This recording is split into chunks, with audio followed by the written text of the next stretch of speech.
मैंने उन सब से यही कहा था कि आपकी उम्र गुजर जाएगी, 100 साल लग जाएंगे, लेकिन ईसाइयों को आदिवासी नहीं है ये बात आप साबित नहीं कर पाएंगे। ये बात मैं डंके की चोट पर कहा था। तब उस समय कहा था, यदि आप हमें डीलिस्टिंग या फिर हमारे अधिकारों का हनन करने की अगर आप प्रयास करते हैं तो हम आपको अधिकार से हम वंचित कराएंगे, हम आपकी ही अधिकार से हम डिलीट करवाएंगे। कि अगर हमारे 28 विधायक अगर विधानसभा में आवाज़ नहीं उठाते हैं तो हम घुस करके उससे पूछने का काम करेंगे। ये भी बात मैंने कहा था।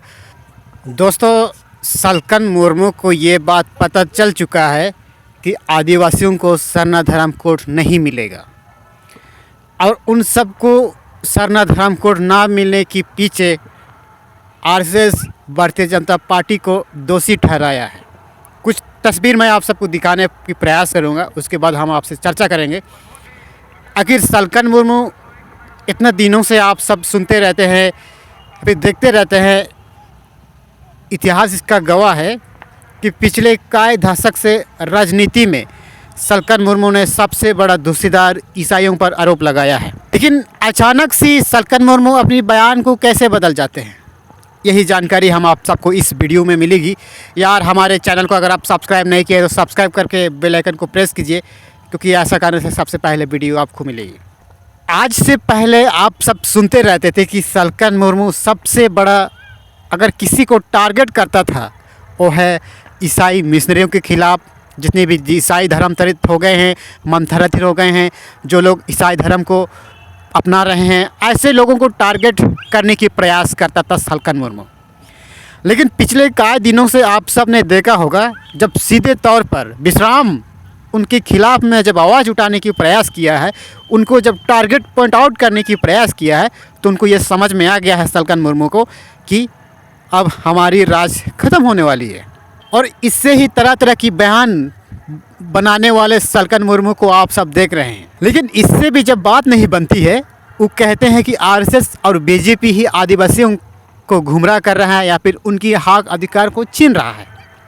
ये बात आज से पहले उनको पता नहीं था, लेकिन जब इस बात की चर्चा जब सोशल मीडिया, यूट्यूब, फेसबुक पर जब हमारी बातें जब ट्रेंड होने लगती है, जब उनके चाहने वाले जब देख लेते हैं, तो ये बात उन सबको पता चल जाता है कि विश्राम इस झारखंड में खड़ा है। आखिर इतने दिनों से जिस तरीक़ा से ईसाइयों के प्रति अपना विचार प्रकट करते हुए आप सब देखते रहते हैं, लेकिन अचानक सी इस तरह की बातों को लेकर के क्यों बदल लेते हैं। और एक चीज़ मैं आप सबको क्लियर करना चाहता हूँ, जो आदिवासी राष्ट्र की जो बात करती है सलकन मुर्मू, यही बात हमारी उभरता झारखंड में विश्राम खुद उठाया था इससे पहले। उदाहरण मैं आपको बताना चाहता हूँ, या फिर वीडियो को चेक कीजिएगा, आप फेसबुक पर चेक कीजिएगा, यूट्यूब पर चेक कीजिएगा, आज से 4-5-6 महीना पहले आप चेक कीजिएगा। उसमें मैंने सीधे तौर पर कहा है कि जिस तरीक़ा से छत्तीसगढ़ में छत्तीसगढ़ियों का नाम से छत्तीसगढ़ बनाया गया है, बिहार में बिहारियों नाम से बिहारी बनाया गया है, उड़ीसा में उड़ियाओं के लिए उड़ीसा बनाया गया है, गुजरात में गुजरातियों के लिए गुजराती, नागालैंड में नागा जनजातियों के लिए नागालैंड का नामकरण करना पड़ा। लेकिन हमारे इस झारखंड में कौन सी ऐसे प्रजाति का नाम है जो झारखंडी नाम से पुकारा जा रहा है।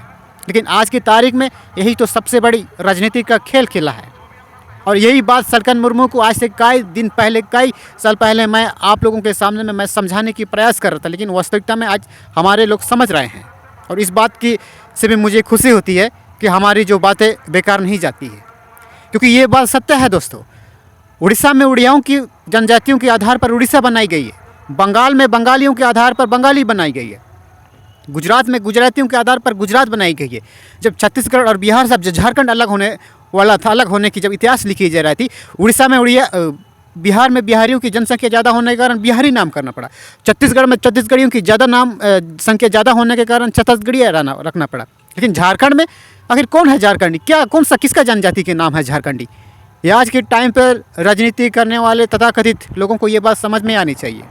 लेकिन ये बात जब कई दिनों से जब समझाने की प्रयास करते हैं, तथाकथित लोगों को समझ में नहीं आता है। लेकिन विश्राम सच बोलता है, और किसी के प्रभाव में नहीं, किसी के दबाव में नहीं, किसी के अभाव में नहीं, और सच बोलता है विश्राम। और यही बातें जब हमारे राजनेताओं को जब समझने लगती है, पिछले बार भी जब मैंने एक चीज़ मैंने आपको जिक्र किया था कि अगर हमारे 28 विधायक अगर विधानसभा में आवाज़ नहीं उठाते हैं तो हम घुस करके उससे पूछने का काम करेंगे। ये भी बात मैंने कहा था, और उसके बाद विधायकों को मीडिया के सामने में आना पड़ा। अगर कल की तारीख में कोई भी ऐसा अगर नहीं करती है या फिर आदिवासी हेतिसी की बात करती है, अब जब मीडिया के सामने में लोगों को संबोधित नहीं करती है तो हम उसको चिन्हित करके सीधे विधानसभा में घुस करके पूछने का काम करेंगे। और इसीलिए आज के टाइम पर वो वीडियो आप चल रही है, आप देख सकते हैं फेसबुक पर, मैंने लाइव उस समय कहा था, यदि आप हमें डीलिस्टिंग या फिर हमारे अधिकारों का हनन करने की अगर आप प्रयास करते हैं तो हम आपको अधिकार से हम वंचित कराएंगे, हम आपकी ही अधिकार से हम डिलीट करवाएंगे। ये मैं डंके की चोट पर कहता हूँ दोस्तों। और इसी तथाकथित बातों से जो मुकर करके सलकन मुर्मू अपने बात बदल लिए हैं, इसीलिए मैंने उन सब से यही कहा था कि आपकी उम्र गुजर जाएगी, 100 साल लग जाएंगे, लेकिन ईसाइयों को आदिवासी नहीं है ये बात आप साबित नहीं कर पाएंगे। ये बात मैं डंके की चोट पर कहा था। तो ये हमारी जानकारी आप सबको कैसी लगी, ऐसा ही तमाम छोटी बड़ी जानकारी से हम आपको अवगत कराएंगे। अगर आपने हमारे चैनल को सब्सक्राइब नहीं किया तो यार सब्सक्राइब कर दीजिए और अपने दोस्तों के साथ शेयर करना बिल्कुल मत भूलिएगा, क्योंकि एक आपकी शेयर हमारे लिए बहुत महत्वपूर्ण है।